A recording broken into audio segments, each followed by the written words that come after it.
Hello guys, it's Dido, and in this video I'm gonna present you top 5 NPCs in Terraria. I will do this especially because I don't see that much ranking of top 5 NPCs on YouTube, and also I think that's actually a pretty important step to have as much NPCs and as much useful NPCs as you need. So in this video I'm gonna show you my personal top 5 most useful NPCs that you need 100% in your server, so they might help you with your progression. So yeah, I won't disturb you anymore. Let's begin with the video, but before that I would very appreciate if you subscribe very quick for the channel. And now let's begin. At number 5 we have the nurse, which is this NPC next to me. It's basically a normal nurse that she can heal you, and she can heal you for money, so yeah, it may be a little cost for you, but I put it on number 5 because of that, because it costs something that she heals you, but I think it's fine because yeah, she literally heals you without I think any cooldown, and it depends on which stage of the game you are. So I think I'm gonna put you an image of the prizes after any boss, because I think after defeating any boss and I think the prizes are getting more expensive, and to summon her you have to do actually not that much, only fulfilling those 3 requirements that I'm gonna tell you right now. First, having an empty house.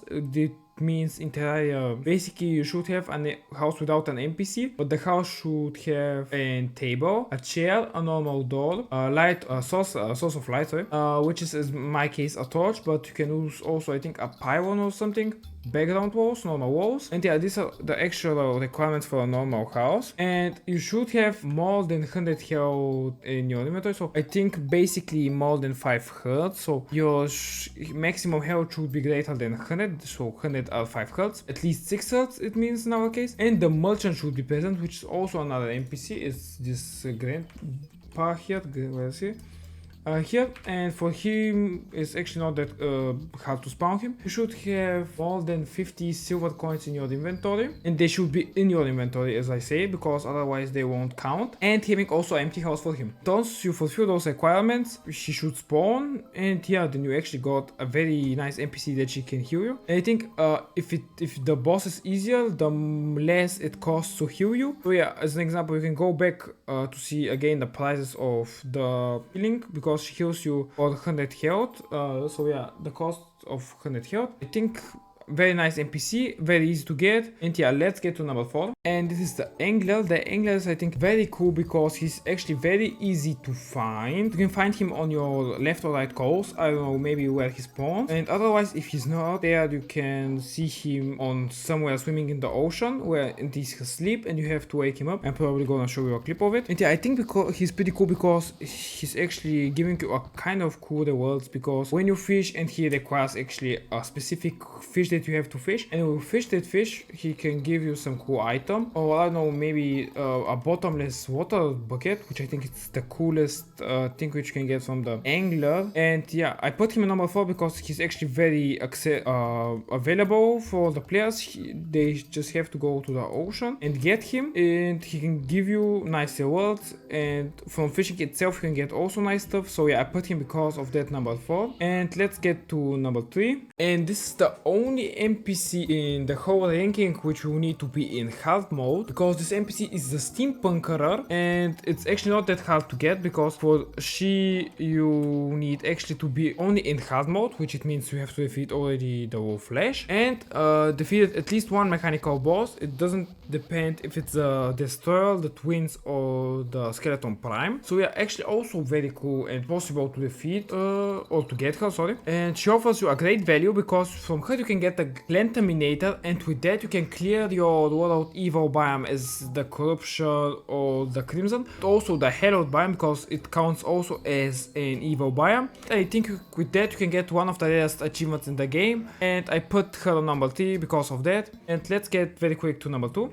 And that's that NPC. That NPC is actually very easy to spawn, because of course you need an empty house, very obvious, and at least one of the following bosses should be defeated, which is either Eye of Cthulhu, either the Forest, Brain of Cthulhu, or Skeleton.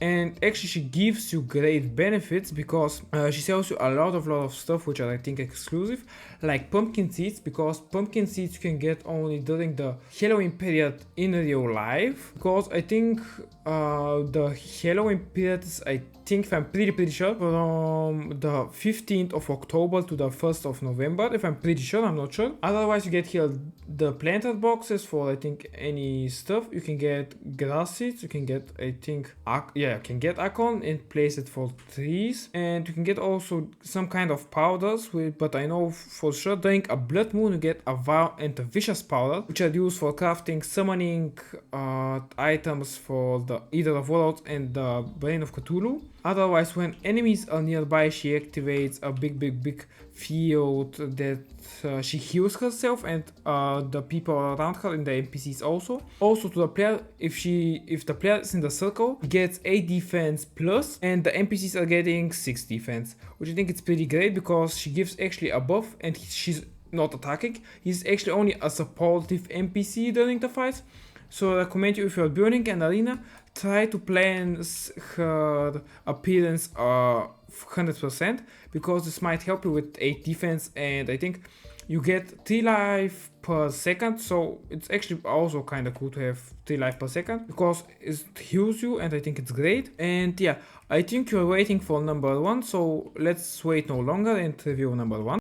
And I think number 1 is pretty obvious, the Goblin Tinkerer. And also, if you don't know and you're new to that, which is of course not a problem, he offers you very nice things like the Tinkerer's Workshop, because like it says, allows the combining of some accessories, which it means, I don't know if you know, but you can combine this rocket boots which he offers with normal boots, and then you can get spectral boots, if I'm pretty sure. So you can combine them with the green normal boots and you can get exactly the spectral boots, which are these, and I think it's pretty useful. And of course the Tinkerer's Workshop itself, like I said, this is a no-brainer. You can combine literally nearly anything. You can make such a great stuff. So there are so many combinations that I can tell you in one video or many videos. You can get a hook, a ruler, but that's not that cool. And the coolest thing about him is you can reforge your items. As an example, let's take let's take this Nether Burst. It's sluggish, so it means it's 20% slower, but I don't want that, and we can reforge it to get something better like this Superior Nether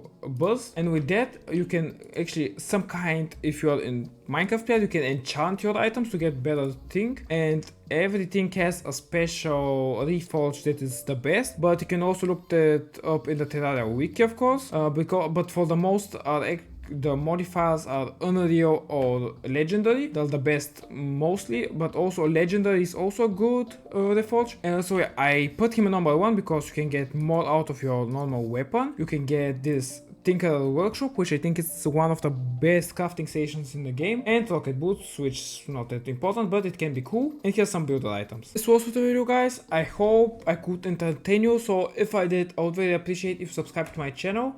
It takes you around something like 3 seconds and you're helping me a lot. Also leave a like there if you liked the video, of course.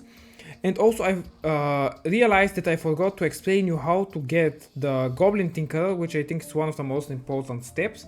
So yeah, go watch a video. I'm gonna put you maybe some of my videos, because I have a video how to summon him. And so here's maybe gonna be a hitbox or something which you can tap on the screen and go watch it. And otherwise, I hope you have a very great day. Also, have a Discord if you have some specific questions about those NPCs or anything that has to do with Terraria. Write it down in the Discord. And yeah, goodbye and have a very nice day.